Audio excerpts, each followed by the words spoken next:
How's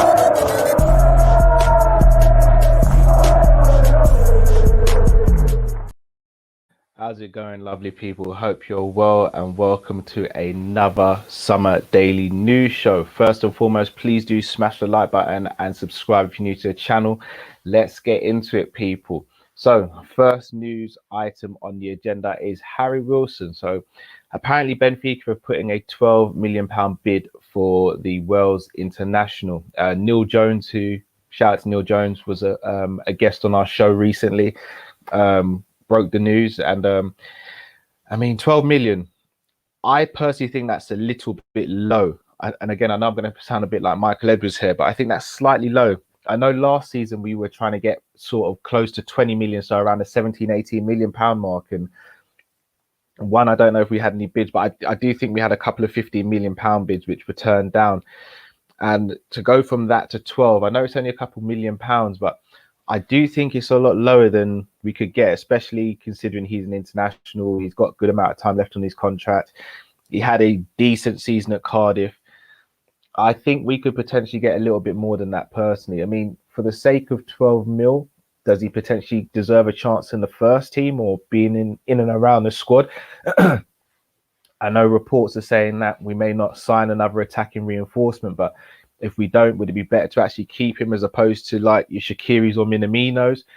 It's difficult to say. I mean, Harry Wilson has he's been that one player that never really got a chance in the first team. He's always been loaned out, never really had a chance under Klopp, which again is quite weird because you look at what he did for the under-23s and he was arguably the best player in the under-23s when he was there.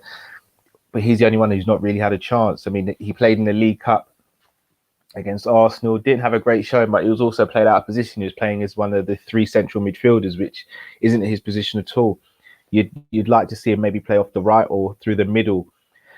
But again, he's just not had the chance.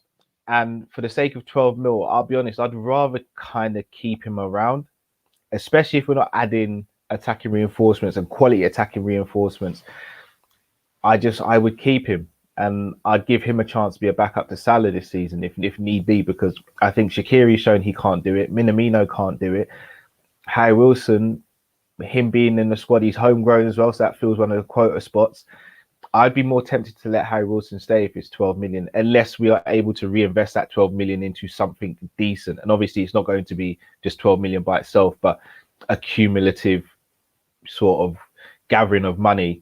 I don't think it's really worth selling him. But again, that's just my humble opinion. I'd love to know what you guys think, whether we should definitely cash in at 12 million, whether I'm being silly and asking for too much money. I think we shouldn't deal with anything less than 15 million personally. But again, we'd love to know your guys' thoughts. So make sure you hit me up in the comments and let me know what you think. Next news item agenda. It feels like deja vu and Groundhog Day rolled into one with this. But Nabil Fekir has come out and said that the stuff that was said about him and the breakdown of the move to Liverpool is completely untrue. He said there's nothing wrong with his knee. There never has been anything wrong with his knee. And he said there's been a lot of lies told, and even he doesn't know the reason why the deal was broken down. It's an interesting one. And again, I'll be honest, everyone knows I'm a massive Fekir fan. I'd still probably have him at Liverpool now. But something would have had to have gone on. And I genuinely feel really sorry for the guy. Like he had his dream move all set. He was wearing the shirt, did the interview, and he got pulled at the last minute.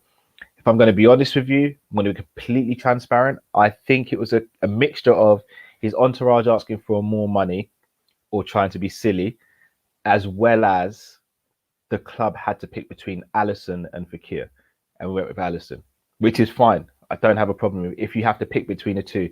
The issue I have is don't lead another player on to do that.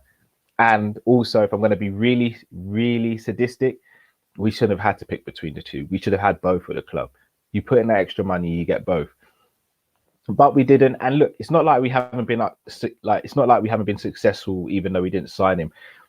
But that doesn't mean we couldn't have had even more success had we have signed him. I think sometimes we're quick to write off a player like a Coutinho, for example. A lot of people say, "Oh, it's fine, we sold him, we won stuff." Yeah, we did. But who's to say if we still had Coutinho with the players we have now, we wouldn't have won the Champions League and the Premier League in 18, 19, and then we wouldn't have won the Premier League and the Champions League again the following season. So I think sometimes you can't always just think, yeah, we've had success, so that, yeah, it's a great sell. Sometimes you actually have to look at the bigger picture sometimes and think maybe we could have it even more. With Fekir, though, I do think there's underlying things. I think there's stuff that happened in the background, which we'll probably never know unless the club came out and said it. But I don't think what I don't like is the fact that I think the club and a lot of people in and around the club who have got good influence kept on saying about his knee, which isn't true, and saying he's injury prone. He's picked up way less injuries since he's been at Real Betis and that season at Lyon than Naby, Ox, Shaqiri, all these other players. So Lallana when we had him. So the whole injury thing, I think, it needs to be put to rest. But look, he's at Real Betis now. I still do think that's a level too low for him. I wouldn't be surprised if one of a better European caliber teams went in for him this season. He has got a low release clause from what I hear, or he's on the market for quite cheap. I think many clubs should take a punt on him. I think you're getting a quality player there, and if you put him around even better players, I think he can do really, really well for you. So we'll see how that goes. The next item on the agenda is Klopp coming out and saying that he really wanted Gini Wijnaldum to stay. So this is where things get really techie, because there's been so many conflicting reports and rumours, especially with Gini coming out and saying that he'll tell the truth of what happened when the Euros is finished. Is really throwing the cat amongst the pigeons, and people are blaming FSG, some people are blaming the player, some people are blaming the player's agent.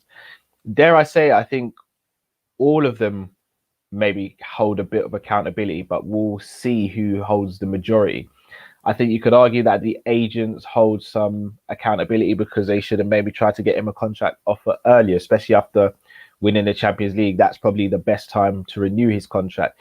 Again, there was conflicting reports as to, I think 9075 Jamrock, one of our long-time subscribers, said that we offered him a deal and it was rejected based on a few sort of details.